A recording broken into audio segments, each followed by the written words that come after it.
Bienvenue dans cette nouvelle vidéo où nous allons apprendre comment ouvrir une position de trading sur les forex.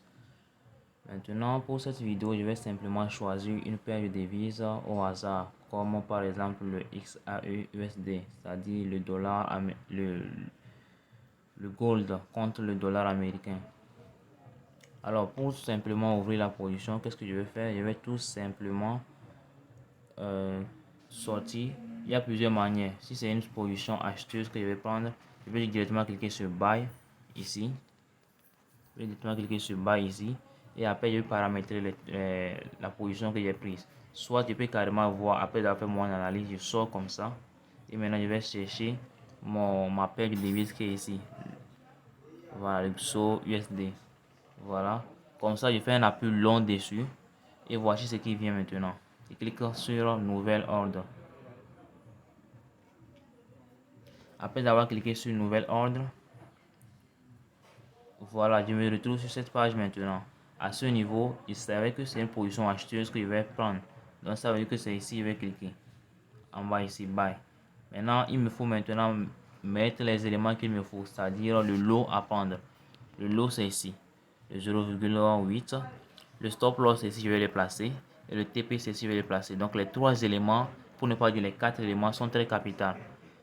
Parce que je dois d'abord déterminer le lot que je vais utiliser. Après ça, je dois déterminer le stop loss, la valeur du stop loss que je dois mettre, la valeur du TP que je dois mettre et aussi le type de position que je veux prendre. Si c'est une position acheteuse, c'est une position vendeuse. Alors, la première des choses, c'est de faire quoi? Bon, pour le lot, on peut prendre ça, ça dépend de chacun. Mais ici, moi, pour la vidéo, je vais simplement laisser le lot à 0,8. Que ça reste comme ça. Le stop loss et le TP, on va retourner maintenant chercher comment ou prendre les valeurs de stop loss et de TP et venir mettre. Alors je vais retourner en arrière et je vais au niveau du graphique. Me voilà au niveau du graphique maintenant. Ici, je ne suis pas en train de vouloir montrer comment déterminer les points où nous allons placer le stop loss, mais je vais juste prendre un quelconque point au hasard où je vais faire mon entrée. Maintenant, je vais prendre un autre point au hasard où je vais placer mon stop loss et un autre point au hasard où je placerai mon TP. L'objectif, c'est de montrer comment trouver la valeur de ces éléments et d'aller mettre ça au niveau de la prise de position. Maintenant, je vais donc faire une position acheteuse à ce niveau. Ok, je fais une position acheteuse à ce niveau. Maintenant, bon, je vais reprendre plutôt. Je fais une position acheteuse à ce niveau comme ça marche. À ce niveau ici, comme ça.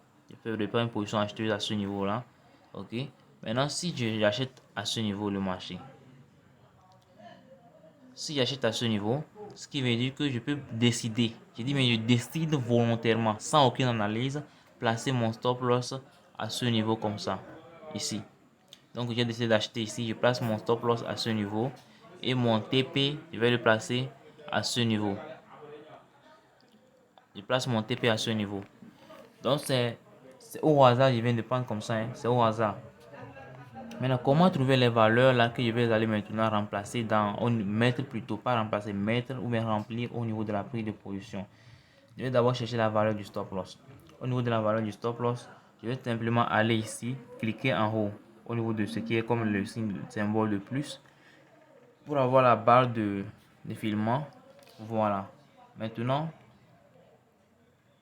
j'avais dit que mon stop loss devait normalement rester à ce niveau. Donc, je vais défiler là-bas et voilà, je suis au niveau où j'avais dit que je vais placer mon stop loss.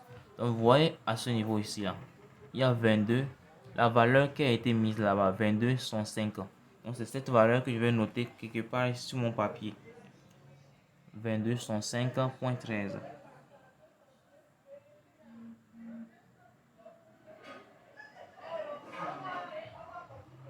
Voilà. Maintenant, après avoir noté ça, on va maintenant faire de la même manière avec le take profit. Donc le take profit, je devais le placer normalement quelque part ici. Alors vous allez lire la valeur. La valeur du take profit c'est à ce niveau ici. Donc arrivé là-bas maintenant, je vais également lire. Ça fait quoi? Ça fait 23,39. Point 113. Voilà. Maintenant j'ai les informations qu'il me faut.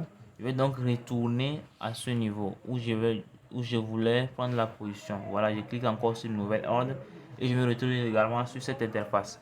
Au niveau du lot, j'avais dit qu'on laisse le lot comme ça à 0,8.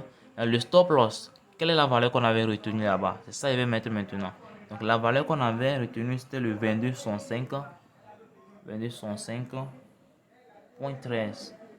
Voilà. Maintenant pour le TP, on avait retenu 23,39. 23,39.13. Voilà. Du coup, j'ai tout ce qu'il me faut. Le lot est déjà rempli.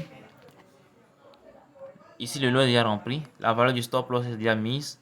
La valeur de TP également. Maintenant, qu'est-ce qu'il me faut? Ça me reste le quatrième élément, comme je le disais. Nous avons 4 éléments à ce niveau. Le quatrième élément, c'est ici.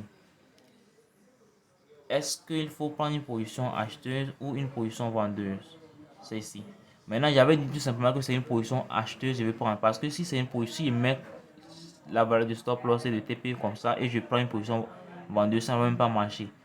On me dit que les valeurs ne sont pas bien, les valeurs sont fausses. Parce que normalement, quand tu vas à la hausse, le TP doit être supérieur au stop loss. Mais quand tu vas à la baisse, c'est l'inverse en fait. Donc ici, nous allons maintenant prendre une position acheteuse comme on avait dit depuis. Donc je vais cliquer sur Buy ici.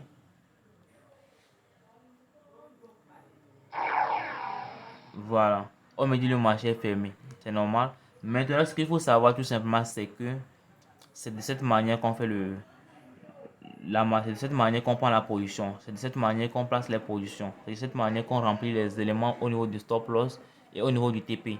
Donc vous avez tout simplement vu tout ce qui se passe. C'est la même procédure. Seulement qu'actuellement le marché est fermé. Sinon vous devez voir ça.